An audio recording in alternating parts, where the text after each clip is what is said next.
एक दिन प्रातः काल के समय नारद मुनि भ्रमण पर निकले तो रास्ते में उनकी भेंट भालासुर नाम के राक्षस से हो गई। भालासुर तेज गति से कहीं जा रहा था। अरे अरे भालासुर, इतनी तेज गति से कहाँ जा रहे हो? सब कुशल मंगल तो है? प्रणाम देवश्री, मैं तो उस राधा के पास अपने साथ विवाह का प्रस्ताव लेकर जा रहा हूँ।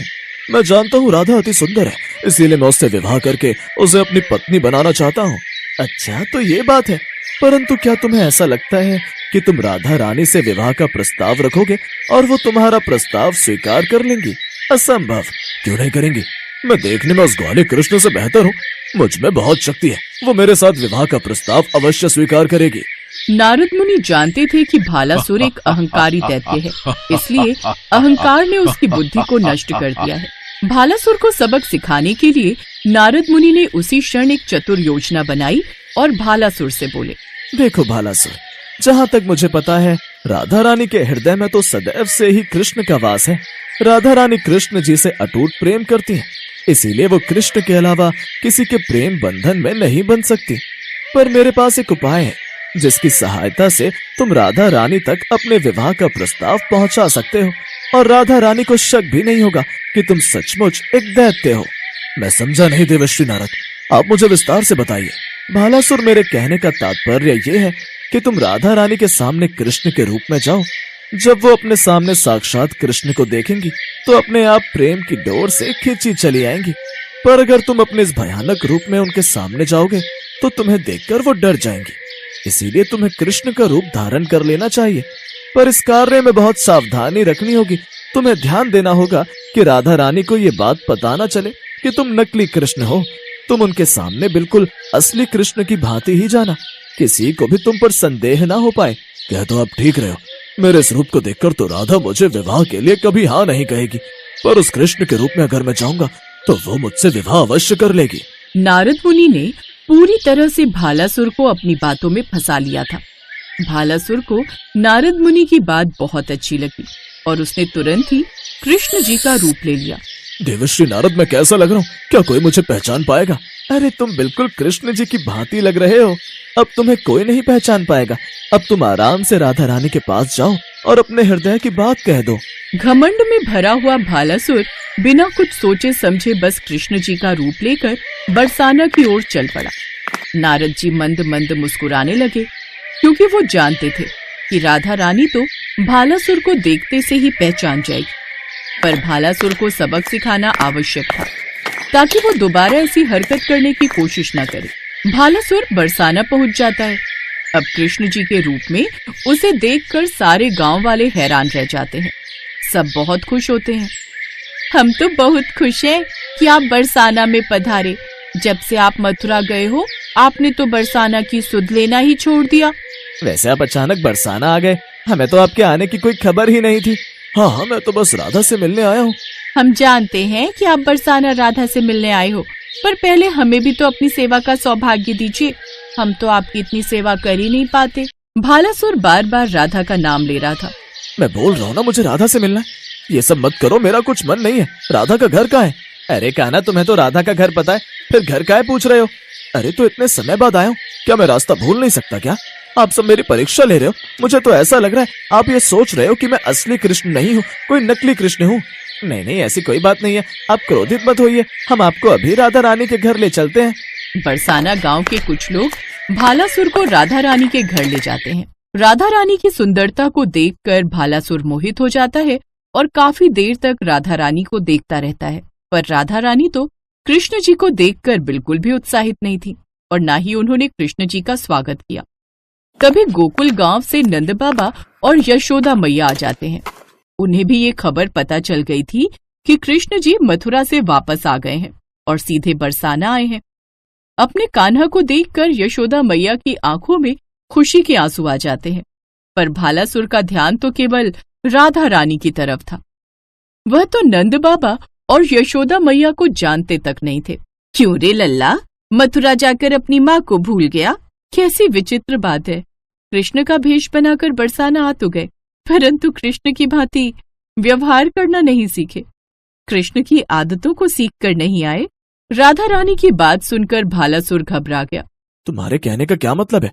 क्या मैं कृष्ण नहीं, कोई बहरूपिया हूँ? आप सबको क्या लगता है कि मैं कृष्ण नहीं हूँ? तभी भगवान कृष्ण आ जाते हैं। अब दो कृष्ण देखकर सब चौंक जाते हैं। कृष्ण जी आते से ही अपनी मैया और बाबा के पैर छूते हैं और अपनी माँ यशोदा के गले लग जाते हैं। क्या बात है, मेरे जैसा एक और कृष्ण यहाँ उपस्थित है। तू कौन है? मैं कृष्ण हूँ। तू अपने आप को कृष्ण क्यों कह रहा है? अरे, मैं अपने आप को कृष्ण नहीं कहूंगा तो फिर किसे कहूंगा? मैं असली कृष्ण हूँ, तू तो कोई नकली कृष्ण है। अच्छा, तो तू इतने विश्वास के साथ कैसे कह सकता है कि तू ही असली कृष्ण है? मुझे अपने आप पर पूरा विश्वास है। यहाँ पर उपस्थित सभी लोग इस बात के गवाह हैं कि मैं ही असली कृष्ण हूँ। ये सब क्या हो रहा है, कुछ समझ नहीं आ रहा कि तुम दोनों में से असली कान्हा कौन है। अब कौन बताएगा कि तुम दोनों में से असली की पहचान कैसे की जाए? नंद बाबा, मैं असली कृष्ण की पहचान कर सकती हूँ, पर उसके लिए मुझे इन दोनों की परीक्षा लेनी होगी। क्या तुम दोनों परीक्षा देने के लिए तैयार हो? हाँ राधा, बिल्कुल, मैं कोई भी परीक्षा देने के लिए तैयार हूँ। हाँ, ले लो परीक्षा, जो भी लेनी है। राधा, मैं तैयार हूँ। मैं भी तैयार हूँ। कोई भी नहीं समझ पा रहा था कि आखिर दोनों कृष्ण में से असली कृष्ण कौन है। राधा रानी ने घर के भीतर से माखन से भरी 2 मटकी मंगवाई और दोनों कृष्ण के आगे रख दी। मैं जानती थी कि कान्हा तुम मुझे मिलने आज आने वाले हो, इसलिए आज मैंने स्वयं अपने हाथों से तुम्हारा प्रिय भोग माखन तैयार किया है। अब ये माखन खाकर बताओ कि कैसा बना है। राधा रानी की बात अभी पूरी हो भी नहीं पाई थी कि भालासुर ने मटकी उठाई और जल्दी जल्दी माखन खाने लगा। अरे वाह, ये माखन तो बहुत स्वादिष्ट है। मेरी राधा के हाथों का बना हुआ माखन मुझे बहुत प्रिय है। राधा, तुम्हारे हाथों का माखन खाकर मेरी आत्मा तृप्त हो गई। पर अभी तक असली कृष्ण यानी कि भगवान कृष्ण ने माखन को छुआ तक नहीं था। अब असली श्री कृष्ण की बारी थी। उन्होंने मुस्कुराते हुए माखन के मटके को निहारा और राधा की ओर देखा। राधे, यह माखन मेरे लिए अति प्रिय है क्योंकि इसमें तुम्हारा प्रेम मिला है, लेकिन जब तक इसे सबके साथ बांटकर न खाया जाए यह तृप्ति नहीं दे सकता। मैं इसे अकेले नहीं खा सकता। एक काम करते हैं, मैं यह माखन सभी बरसाना और गोकुल वासियों में बांट देता हूँ। देखा भालासुर, ये है प्रेम और करुणा का स्वरूप। यही असली कान्हा है, जो केवल स्वयं के लिए नहीं बल्कि सबके लिए सोचता है। वही हमारा कृष्ण है। कान्हा, ये राक्षस तेरे भेष में यहाँ आया था। हम तो इसे पहचान ही नहीं पाए। राधा बेटी ने तो इसे पहचान लिया। वैसे मैं तभी सोच रही थी कि मेरा कान्हा तो आते ही मेरे हृदय से लग जाता है, पर यह मेरे हृदय से क्यों नहीं लगा? इसे देखकर मेरे मन में माँ की ममता क्यों नहीं जागी? भालासुर, अपने असली रूप में आ जाओ। यहाँ सब तुम्हें पहचान चुके हैं। भालासुर घबराकर अपने असली रूप में आ जाता है और वहाँ से डरकर भाग जाता है। सभी गांववासी बहुत खुश होते हैं। नारद मुनि भी मन ही मन बहुत प्रसन्न हो रहे थे, क्योंकि वो जानते थे कि राधा रानी और श्री कृष्ण के प्रेम के बीच कोई नहीं आ सकता, क्योंकि उनका प्रेम अटूट है।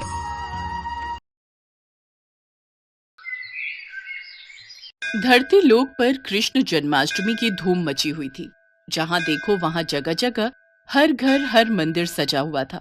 भगवान श्री कृष्ण के जन्मोत्सव के लिए सभी अपनी तरफ से तैयारी कर रहे थे।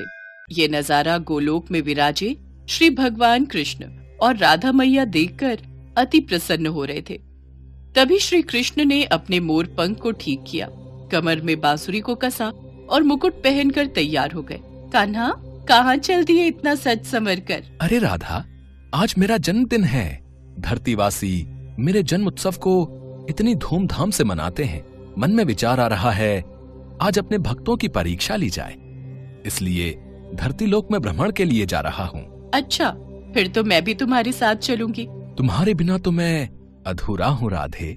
भला तुम्हारे बिना मैं कैसे जा सकता हूँ? चलो, अब तुम भी तैयार हो जाओ। कान्हा, तुम्हें ज्ञात है जन्माष्टमी पर भक्त तुम्हें छोटे बालक के रूप में पूजते हैं, इसलिए इस रूप में नहीं, हम छोटे बच्चों के रूप में जाएंगे। ये भी उत्तम रहेगा। राधा कृष्ण दोनों धरती लोक पर जाने ही लगे कि तभी कृष्ण के सारे सखा वहाँ आ गए। अरे वाह कान्हा, तुम्हारे जन्मदिन का आयोजन और तुम अकेले अकेले ही जा रहे हो।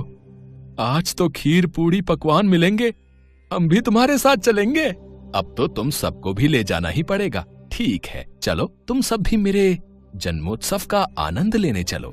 राधा कृष्ण और सभी सखा छोटे छोटे बच्चों के रूप में आ जाते हैं और धरती लोक में पहुंचते हैं। घूमते घूमते वे सब एक गांव में पहुंचते हैं। वहां पर सब जगह जन्माष्टमी की धूम थी। कन्हैया, मुझे तो बहुत जोरों की भूख लगी है। चलो न कहीं चलकर कुछ खाते हैं। हाँ, राधा बिल्कुल ठीक कह रही है। चलो ना कान्हा, सब मिलकर कहीं बढ़िया बढ़िया पकवान खाते हैं। मन तो मेरा भी हो रहा है। चलो, वो सामने उस घर में चलते हैं। वहां लग रहा है बढ़िया बढ़िया जन्माष्टमी की सजावट हो रही है। मेरे जन्मदिन की खुशियां मनाई जा रही हैं। चलो सब चलते हैं। अरे अरे अरे, ये तुम सब कहाँ चले आ रहे हो? चलो हटो, बाहर जाओ। पता नहीं कहाँ कहाँ से आ जाते हैं। मैं भगवान कृष्ण के भोग की तैयारी कर रही हूँ। तुम लोग क्यों आए हो? हमें बहुत जोरों की भूख लगी है, कुछ खाने को दे दो। वाह, यहाँ तो पूड़ी, हलवा, सब्जी, खीर, यहाँ तो बहुत कुछ है। अरे क्या बात है सुशीला, आरती का समय हो रहा है, अंदर आओ, बाहर क्यों खड़ी हो? हाँ हाँ, आ रही हूँ। दरवाजा बंद कर दूं? चलो बच्चों, यहाँ से जाओ। कान्हा, इन्होंने तो द्वार बंद कर लिया। अब हम क्या करें? हम सबको बहुत जोरों की भूख लग रही है। ये कैसी बात हुई? तुम्हारा ही जन्मदिन मना रहे हैं और तुम्हें ही कुछ खाने को नहीं दिया। अरे सुदामा, इन्हें थोड़ी पता है कि मैं वास्तव में कृष्ण हूँ। ये तो मुझे एक साधारण बालक समझ रहे हैं। कोई बात नहीं सुदामा, कोई तो होगा जो हमें इस रूप में भोजन देगा। चलो और कहीं देखते हैं। राधा कृष्ण और सभी बालक बालिकाएं कुछ और जगह पर भी गए, पर वहां भी आरती और पूजन चल रहा था। कहीं भी उन्हें खाने को कुछ नहीं मिला। वे चलते चलते थक गए। मानव शरीर धारण किया है तो इतनी भूख तो सहन करनी ही होगी। बस एक आखिरी द्वार और खटखटाते हैं। अगर यहाँ नहीं मिला तो हम वापस गोलोक चले जाएंगे। ठीक है कान्हा, चलो इस घर में ही चलते हैं। थोड़ी और खीर दे। तुझे जब पता था कि मंदिर में खीर का प्रसाद बट रहा है तो तू थोड़ा ज्यादा नहीं ला सकती थी? माँ जी, मंदिर में बहुत भीड़ थी, बड़ी मुश्किल से नंबर आया तो मैं बस ये थोड़ा बहुत ही प्रसाद ला पाई। अरे अम्मा, खा लो ना। वैसे भी खीर खाए कितना समय हो गया। मजदूरी करते करते हाथों में छाले पड़ गए हैं। हमारी तो ऐसी किस्मत ही नहीं कि हम रोजाना ऐसी खीर पकवान खा सके। हाँ हाँ बेटा, ये ले, तू और ले ले। थोड़ा प्रसाद बचा है, मैं खा लेती हूँ। माँ, हमें बहुत भूख लगी है, कुछ खाने को दे दो। ये लो, पहले ही थोड़ी बहुत खीर है, उसमें से भी ये बच्चे भी मांगने आ गए। कुछ नहीं है यहाँ, चलो जाओ यहाँ से। रुको माँ, मैं दरवाजा बंद करके आता हूँ। सुनिए, आज जन्माष्टमी का त्योहार है, भगवान कृष्ण का जन्मदिन। ये बच्चे उन्हीं के रूप में लगता है झांकी लेकर निकले हैं।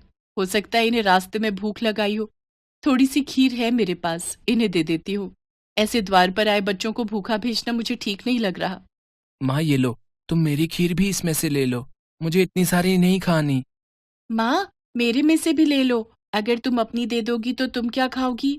राधा, इन बच्चों में अपनी माँ के प्रति कितना प्रेम है, हमें इनके लिए कुछ करना चाहिए। हाँ कान्हा, देखो तो, इन्होंने अपनी सारी खीर हमें परोस दी। कैसे पागल हो तुम तीनों। बताओ, अपने हिस्से की खीर इन बच्चों में बांट रहे हो। इतनी मुश्किल से तो ये थोड़ा प्रसाद मिला था।